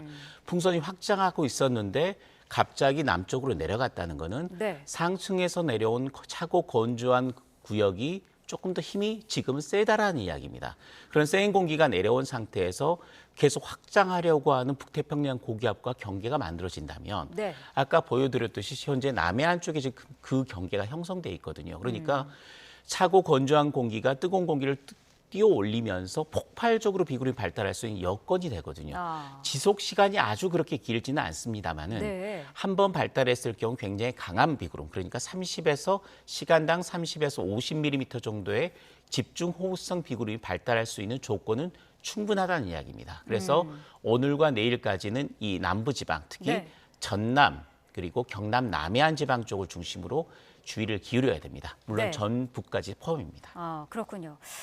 이번에 비가 온 거를 봤더니 시간당 강수량 100mm가 넘는 날이 이달 들어서 모두 8일이었습니다. 그렇습니다. 전부 시간이 새벽과 밤 시간대 이렇게 온 야행성 폭우였는데 이거는 어떻게 설명할 수 있을까요? 저도 100mm, 시간당 100mm라고 하면 극한호우라고 부를 수 있는 상황인데요. 지금 네. 그래픽으로 나오고 있는데 보시면 특이한 게 날짜별로, 지역별로 100mm를 넘는 적이 굉장히 많아졌다는 이야기입니다. 저도 이 재난 부분을 계속 취재를 하면서 보통 장마철이나 여름철에 한두 번 정도 100mm를 넘는 지역이 있었는데 네. 이렇게 동시다발적으로 또 지역으로 옮겨 다니면서 100mm 넘는 극한호우가 이어진 것은 처음 봤고요. 특히 남부지방 같은 전라남도 지역 같은 경우는 200년 빈도, 그러니까 200년 만에 한 번 찾아올 수 있는 그런 강도의 폭우가 쏟아졌다는 이야기죠. 그러니까 네. 올여름 장마의 특징이 지역적으로 강력한 폭우 구름들이 자주 발생하면서 극한호우가 지역을 옮겨 다니면서 쏟아졌다는 특이한 현상을 보이는 장마로 기록될 것 같습니다. 네, 수도권에 비 피해가 집중됐던 게 이제 어제 오전 시간대였는데 네. 이 무렵에 좀 특이한 비구름이 형성됐다고 하더라고요. 네, 지금 그 상황에는 중규모 저기압이라는 이야기를 기상청이 계속 해왔었고요. 그러니까 뜨겁고 차가운 공기가 만나면서 그 경계에서 비구름이 발달한 형태가 아니라 뜨겁고 차가운 공기가 경계면에서 저기압이 아주 작은 규모의 저기압이 연이어서 들어갔다는 이야기입니다. 근데 저기압은 보통 시계 반대 방향의 공기 흐름을 보이거든요. 네. 시계 반대 방향의 공기 흐름을 보이면서 뜨거운 공기의 그 북태평양 고기압 가장자리에서 강하게 발달한 비구름들이 위쪽으로 올라가면서 반시계 방향으로 돌기 때문에 모양이 어떻게 되냐면 약간 활 모양으로 생겼습니다. 약간 휘어있는 활 모양으로 생긴 구름들이 발생했다. 이게 북태평양 고기압의 경계에서 강하게 발달한 비구름들이 저기압성 그 움직임을 따라서 이렇게 북상하는 형태를 보이면서 특이한 비구름들이 계속해서 발달했고 이 구름들이 두 개가 겹치면서 수도권 지역에도 이틀 연속 굉장히 강력한 폭우 구름들이 만들어지면서 피해가 속출했던 것으로 분석이 됩니다. 그렇다면 지금 굉장히 이례적인 현상들이 계속해서 나오고 있는 상황인데 앞으로도 그러면 장마철에 비가 오는 그런 형태가 좀 바뀔 것이다 이렇게 봐도 되겠습니까? 이번이 저도 처음 나타나는 현상이라서 좀 네. 걱정이 되긴 합니다만은 이게 다시 예전으로 돌아갈 가능성은 낮아 보입니다. 온도 네. 자체가 그만큼 한반도 기온도 올라갔기 때문에 공기에서 함유할 수 있는 수증기 양이 폭발적으로 증가하거든요. 온도가 올라가면 올라갈수록 수증기 양이 늘어납니다. 그렇다는 이야기는 충분히 조건만 갖춰진다면 굉장히 강력한, 이전에 볼 수 없었던 강력한 비구름이 발달할 수 있는 조건이 충분하고 그렇다면 시간당 100mm의 강우량이라는 것이 그렇게 흔하지 않은 형태가 될 가능성도 상당히 높아지고 있고 그럴 수 있는 위험성이 갈수록 증가한다고 볼 수 있는 상황입니다. 그래서 올해가 처음 이렇게 100mm가 넘는 극한호우가 200년 빈도의 극한호우가 빈발했다면 이런 현상들이 매년 여름마다 반복될 가능성이 있고 이번도 장마 기간 동안에 이런 현상이 잦아졌는데 장마 이후 폭염 그리고 폭염 이후 갑자기 국지적으로 발생하는 소나기 구름이나 아니면 국지적으로 발생하는 강한 비도 충분히 이런 정도의 강도를 보일 수 있다라는 그런 확률이 점점 높아진다고 볼 수가 있습니다. 네, 이번에 특히 뭐 휴대전화 재난 문자가 쉴 새 없이 발송되기도 그렇죠. 했는데 말씀하신 것처럼 이례적인 상황이 많았기 때문이었을까요? 아니면은 재난 문자 활용도가 커졌기 때문이었을까요? 지난해 같은 경우 수도권에 시범 운영이 됐습니다. 네. 그런데 올여름부터는 수도권 지역은 정식적으로 운영이 되고 있고요. 네. 올해 시범 운영된 곳이 전남 광주 지역, 경북 대구 지역입니다. 그런데 수도권 지역은 지난해 시범 적용됐을 때 한 6차례 정도 재난 문자가 발송이 됐는데 올해 네. 벌써 22번 하루 만에 22번의 재난 문자가 발송되기도 했거든요. 그러니까 결론적으로 44건이네요. 이틀 동안을 따지면 44건이 됩니다. 그러니까 수도권 지역에서 44번의 재난 문자가 발송됐다라는 건 지난해와 비교하면 굉장히 달라진 거죠. 네. 시범 운영, 정식 운영을 떠나서 조건을 맞추면 발송이 되도록 돼 있거든요. 그러니까 지난해보다는 올해 상황이 훨씬 더 심각했다. 또 폭우 구름들이 그만큼 자주 발생해서 수도권 지역에 계속해서 이틀 동안 600mm가 넘는 폭우를 쏟아부으면서 네. 그만큼 피해가 속출할 수밖에 없었던 굉장히 위험한 상황이었다는 것을 지시를 하고 있고요. 네. 다행히 오늘과 내일까지 잠시 소강 상태를 보이는 동안에 약간 위험한 지역, 위태로운 지역을 보강을 해서 이번 일요일 그리고 다음 주까지 이어질 장마에 대비를 해야 되는 골든타임을 지금 확보를 한 상황이라고 보시면 됩니다. 네. 자, 지금 뭐 잠깐의 그 골든타임을 지금 확보하고 있는 상황이다라고 말씀을 하셨는데 그렇다면 장마가 아직 안 끝났다는 거 아닙니까? 그렇습니다. 네. 앞으로 어떻게 될까요? 이게 조금 어렵습니다. 그래서 아직 우리가 예측하는 모델이 한 3개 정도가 있는데 네. 3개 정도의 모델이 좀 다르게 보고 있고 그중에서 기상청은 현재 그 방향성을 가진 거는 하나입니다. 다음 주 초반에는 네. 충청과 남부지방 그리고 제주도의 장마는 끝날 것 같고 네. 본격적인 무더위가 시작될 것 같다라고 예상은 하고 있습니다. 네. 하지만 서울, 경기와 강원도 지방의 장마는 그대로 놔둔 상태에서 이 장마가 언제까지 가느냐를 봐야 되는데 네. 보통 중부지방의 장마가 끝나는 시기가 7월 25일입니다. 평년으로 봤을 때는요. 네. 근데 그럼 지금 기상청은 중기예보로 봤을 때 28일, 29일까지도 비를 넣어놨거든요. 네. 거기에 영향을 주는 게 장마 전선이 아니라 태풍입니다. 아하. 태풍이 하나 지금 발생할 가능성이 있는 것으로 우리가 참고하는 세계의 슈퍼컴퓨터 예측 모델이 모두 굉장히 강한 태풍이 만들어져서 우리나라 부근까지 올라올 것을 예상을 하고 있는데 네. 그 태풍이 어떤 진로를 택하느냐 또 그 태풍이 남긴 비구름이 장마 전선에 어떻게 영향을 주느냐 그 상황에서 북태평양 고기압 세력을 확대하느냐 아니면 약간 수축하느냐에 따라서 중부지방 장마 그러니까 서울의 장마가 끝나는 시기가 결정이 될 가능성이 높은데 네. 현재 2개의 모델은 25일, 26일 정도쯤 끝날 가능성이 있는 것으로 지시를 하고 있고요. 네. 다만 기상청이 참고하는 우리 슈퍼컴퓨터 예측 모델 같은 경우는 우리나라 쪽에도 비가 좀 태풍의 영향으로 비가 내리면서 이 장마 시기에 약간 영향을 줄 가능성으로 보고 있습니다. 이 때문에 기상청도 조금 더 비 예보를 다음 주 중반 이후, 다음 주 주말까지도 넣어놓은 상태에서 네. 상황을 예의주시하고 있는 그런 상황이라고 볼 수가 있습니다.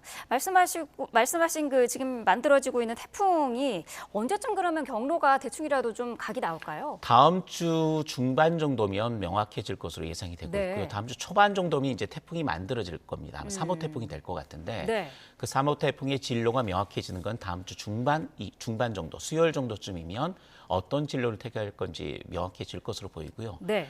세계 모델이 아마 그쯤 되면 경로가 거의 일치하는 형태로 바뀔 가능성이 높기 때문에 네. 우선은 다음 주 초반 정도 되면 장마가 언제쯤 끝날 것 같다. 이런 감은 잡을 수 있을 것 같습니다. 네.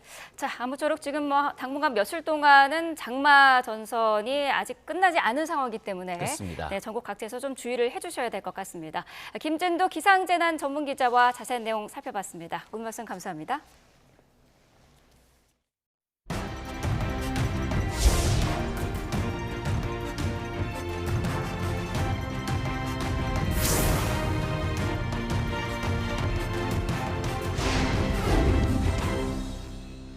다음 소식 전해드리겠습니다. 서울 아파트값이 17주 연속 상승한 가운데 강남, 서초 등이 속한 동남권은 물론 서부권까지 서울 전 지역에서 상승세가 이어지고 있습니다. 정부는 추세적 상승은 아니라며 선을 긋고 있지만 추세적으로 더 오를 거라는 의견도 만만치가 않습니다. 최도희 기자입니다. 서울 은평구의 한 아파트. 지난달 전용 면적 84제곱미터가 8억 5천만 원에 거래되며 신고가를 기록했습니다. 이 일대에선 역세권 신축을 중심으로 상승세가 뚜렷한 가운데 거래량도 조금씩 늘어나고 있는 모습입니다. 작년에 너무 좋은 물건도 아예 거래 자체가 없었는데 그게 조금씩 이제 바닥인가 싶은 마음에 이제 조금씩들 실입주자들이 많이 들어오세요. 서울 아파트 매매가는 17주 연속 상승했는데 이번 주에는 0.28% 상승하며 점점 상승폭을 키워가고 있습니다. 그간 강남 3구와 마용성 등을 위주로 오르던 서울 집값이 은평이나 서대문 등 인접 지역으로도 확산하는 분위기입니다. 서울 권역별로 살펴봐도 강남 등이 속한 동남권에 이어 은평 등이 속한 서부권의 아파트 가격 상승률이 높았습니다.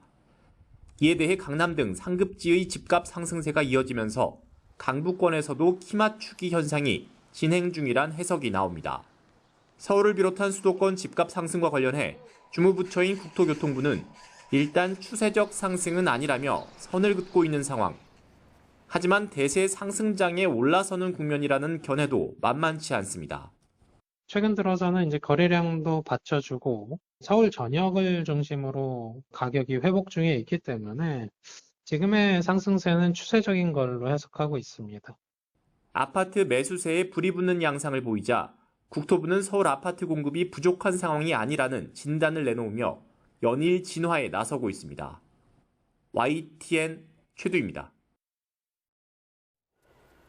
네, 방금 들은 소식 한 가지 전해드리겠습니다. 어제 북한이 오물풍선을 22일 만에 다시 살포를 했었죠. 올해 들어 8번째 오물풍선 살포였는데요. 이와 관련해서 합참이 발표를 했습니다. 대남 오물풍선 200여 개가 부양이 된 것으로 확인을 했습니다.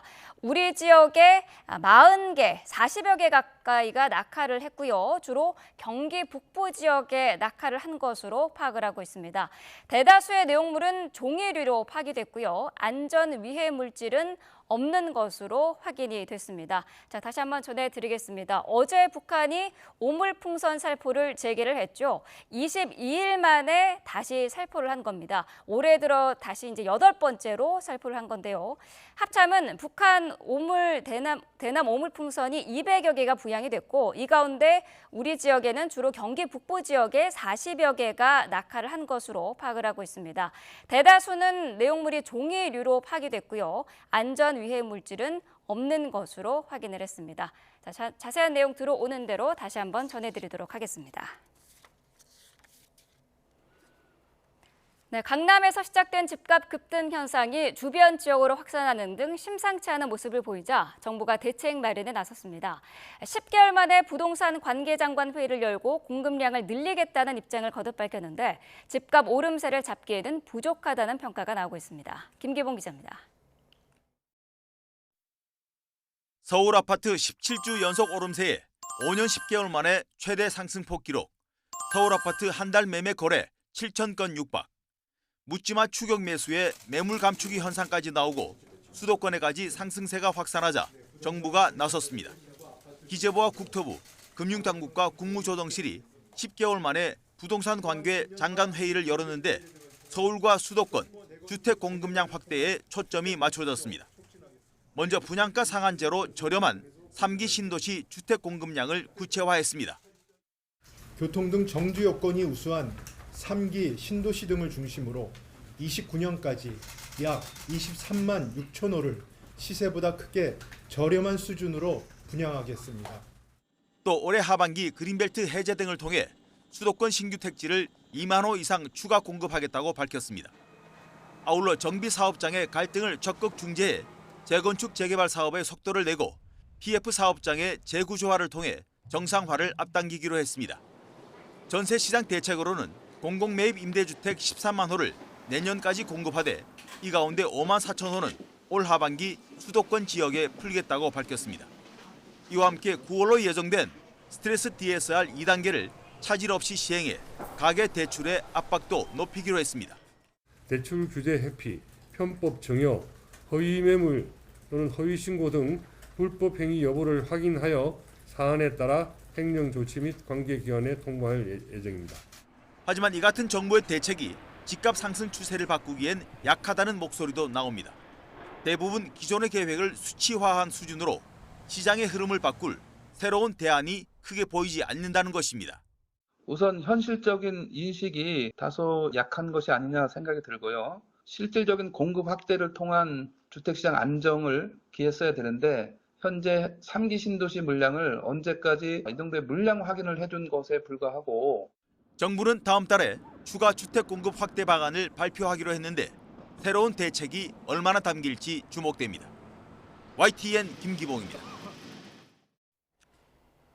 정부가 하반기 전공의 모집에서 지역별 지원 제한을 두지 않기로 했죠. 그러면서 복귀하지 않은 전공의 가운데 병역 대상자는 입대해야 한다는 점도 못 박았는데요. 전공의들은 복지부 장관과 수련병원의 병원장들을 직권 남용으로 고소하기로 하면서 맞대응에 나섰습니다. 홍선기 기자입니다.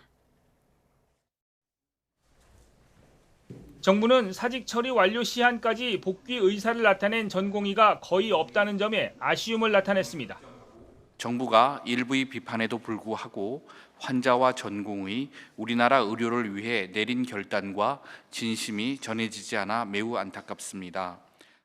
기대했던 성과는 없었지만 하반기 전공의 모집 절차는 예정대로 오는 22일부터 시작합니다. 예고했던 대로 전공의 사직 처리를 하지 않은 병원에 대해서는 전공의 정원을 축소하겠다는 방침도 재확인했습니다. 전공의 복귀를 유인하기 위한 추가 특례를 내놓을 생각이 없음도 분명히 했습니다. 다만 수련병원에서 전공의를 한 명이라도 더 고용할 수 있도록 하기 위해 올해 하반기에는 지역별 지원 제한을 두지 않기로 했습니다. 지방에서 수련하던 전공의들이 이른바 빅5 수련병원에서 수련할 길을 열어준 건데 얼마나 유인 효과를 거둘지는 미지수입니다. 하반기 모집에 응하는 전공의는 입영 연기 특례도 제공되지만 그렇지 않은 경우 사직 처리에 따른 입대를 피할 수 없다는 점도 명시했습니다. 9월 하반기에 복귀하지 않은 전공의들에 대해서는 군 의무사관 후보생으로 이렇게 등록이 되어 있기 때문에 군대에 입대를 하셔야 됩니다. 전공의들은 조규홍 보건복지부 장관과 수련병원장들에 대한 고소를 예고하며 맞대응에 나섰습니다. 조 장관은 독단적인 의대 증원으로 권한을 남용했고 병원장들은 이에 동조해 전공의 일괄 사직 처리로 수련받을 권리를 침해했다는 겁니다. 출구 전략으로 여겨졌던 전공의 사직 처리가 다시 전공의들의 반발을 불러오면서 의정 갈등은 해결의 실마리가 보이지 않고 있습니다. YTN 홍선기입니다. 네, 요즘 어린이들을 위한 캐릭터뿐만 아니라 MZ세대의 생활상을 표현한 캐릭터가 SNS에서 큰 인기를 끌고 있는데요. 이른바 어른이들을 위한 시장이 갈수록 커지고 있습니다. 박소정 기자가 취재했습니다. 알콩달콩 데이트를 즐기는 연인을 표현한 핑크와 벤. 무너지지 마를 외치며 지친 하루를 이겨내는 신입사원 문어. SNS에서 화제가 되며 MZ세대의 인기를 끈 캐릭터들입니다. 올해로 23번째를 맞은 캐릭터 라이선싱 페어에는 뽀로로, 헬로카보처럼 어린이들에게 인기 만점 캐릭터뿐 아니라 이른바 어른이들을 위한 코너가 크게 자리 잡았습니다. 캐릭터를 좀 많이 좋아하다 보니까 귀엽고 앙증맞고 뭐 이런 부분에서 뭐 나름 이제 직장인들의 스트레스 뭐 이런 걸 좀 풀 수 있는 부분에서 좀 많이 찾게 되는 것 같아요. 버추얼, 즉 가상의 아이돌 밴드가 공연하는 걸 바라보며 영상을 마음대로 조정할 수 있는 콘텐츠가 나오는가 하면 애니메이션 캐릭터로 변신시켜주는 즉석 사진 자판기도 선보였습니다. AI 만화 캐릭터가 된 것 같고 뭔가 조금 더 달라서 좋았어요. 올해는 이렇게 K-팝 전시관을 처음으로 조성했습니다. 아이돌을 캐릭터로 만들어서 여러 가지 분야에 활용할 수 있는데 중소 연예 기획사들에게 사업 기회를 열어주는 자리이기도 합니다. 도깨비에서 착안한 캐릭터, 은둔 청년의 마음을 위로하는 캐릭터, 신진 작가를 발굴하고 키워주는 루키 프로젝트는 올해 역시 이어집니다. 외국인 관광객분들이 귀여운 캐릭터도 선호하시지만 한국의 전통적인 것들을 굉장히 흥미로워하시기 때문에 캐릭터는 바로 눈에 보이는 지식재산, 즉 IP 산업입니다. 이제 문구 중심으로 연결됐다면 지금 현재는 캐릭터는 캐릭터 자체로서도 이미 그 가치를 찾아가고 상품화되고 있습니다. 190개 업체가 참여한 이번 캐릭터 페어는 누구나 편하게 즐길 수 있도록 입장료를 전혀 받지 않습니다. YTN 박소정입니다.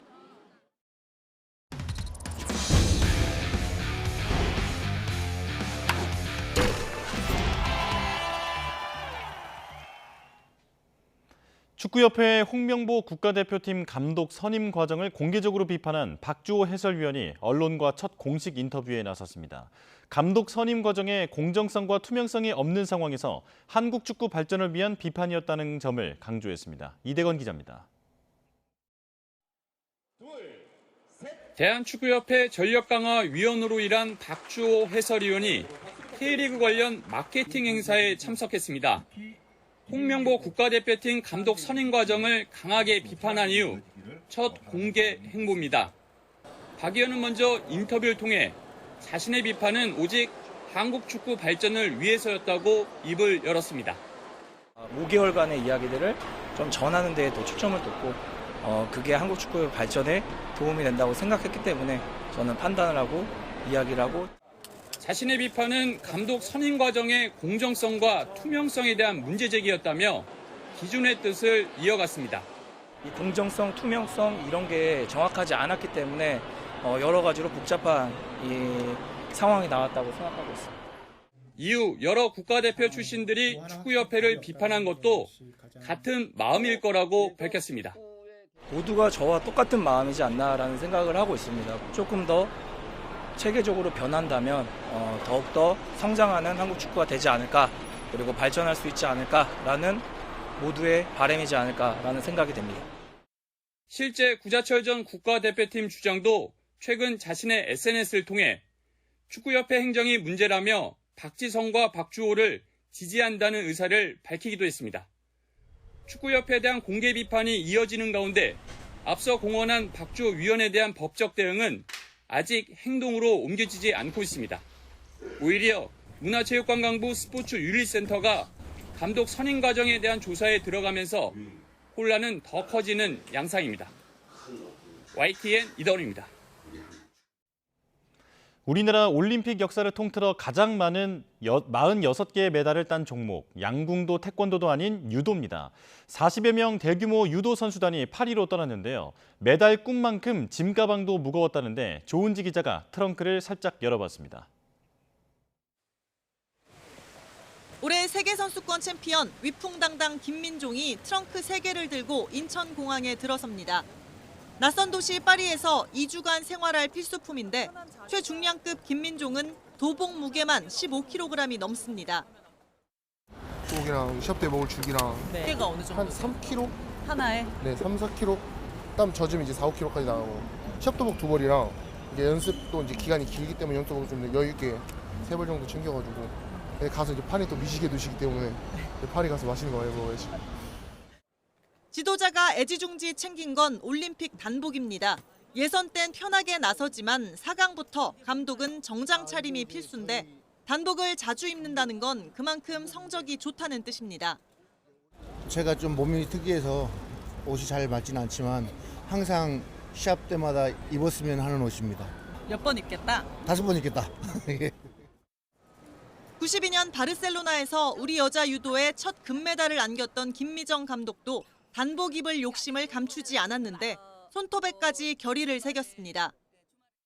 저희 딸이 특별히 올림픽이라고 그려줬어요. 근데 이거를 반드시 입어야겠다.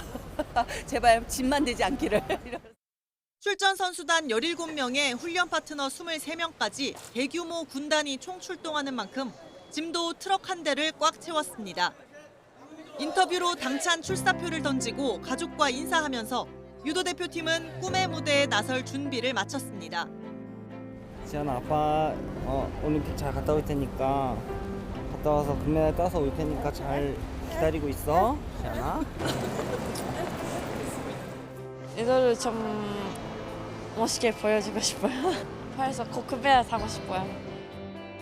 런던 이후 12년간 금메달이 없는 유도는 파리에서 최소 남녀 한 차례씩 애국가를 울리겠다는 목표를 잡았습니다. YTN 조은지입니다. 올림픽 육상 필드 종목 첫 메달에 도전하는 우상혁 선수가 모든 예행 연습을 마쳤습니다. 실전을 앞둔 모의고사에서는 메달 경쟁자들이 조금씩 앞서갔지만 우상혁은 담담하게 결전을 준비하고 있습니다. 김동민 기자가 보도합니다. 우상혁의 가장 큰 경쟁자 바르심은 올림픽을 앞둔 마지막 실전에서 2m 31로 우승했습니다. 올림픽 높이뛰기 사상 2대회 연속 금메달에 도전하는 바르심은 2m 24, 2m 27, 2m 31을 모두 1차 시기에 넘으며 가벼운 몸 상태를 보여줬습니다. 지난 6월 유럽 선수권 대회에서 올 시즌 높이뛰기 최고 기록인 2m 37을 넘고 우승한 템베리도 위협적인 경쟁자입니다. 허벅지 부상을 이유로 다이아몬드 리그에는 불참했고 마지막 올림픽 무대에서 모든 에너지를 다 쓸 것으로 보입니다. 모나코 다이아몬드 리그에서 2m 33을 뛰어넘으며 정상에 오른 뉴질랜드의 해미시 커는 최근 상승세입니다. 2m 31을 1차 시기에 넘고 2m 33을 3차 시기에 성공했습니다. 우상혁은 전초전에서 2m 28을 뛰었지만 몸 상태는 나쁘지 않습니다. 특유의 낙천적 성격으로 자신감도 가득해 올림픽 무대에서 최고의 집중력을 보여줄 것으로 보입니다. 아무리 세계 랭킹 1등이어도 올림픽 메달을 못 따는 그런 징크스 같은 거 다른 종목에도 많다고 하더라고요. 그건 진짜 모르는 것 같아요. 그날 컨디션 싸움인 것 같아요. 올해 높이뛰기 판을 봤을 때. 대한체육회가 마련한 사전 훈련 캠프에서 현지 적응 훈련을 하고 있는 우상혁은 자신감을 충전하며 다음 달 열릴 결전에 대비하고 있습니다. YTN 김동민입니다. 네, 뉴스업 금요일 순서 마칩니다. 시청해주신 여러분 고맙습니다.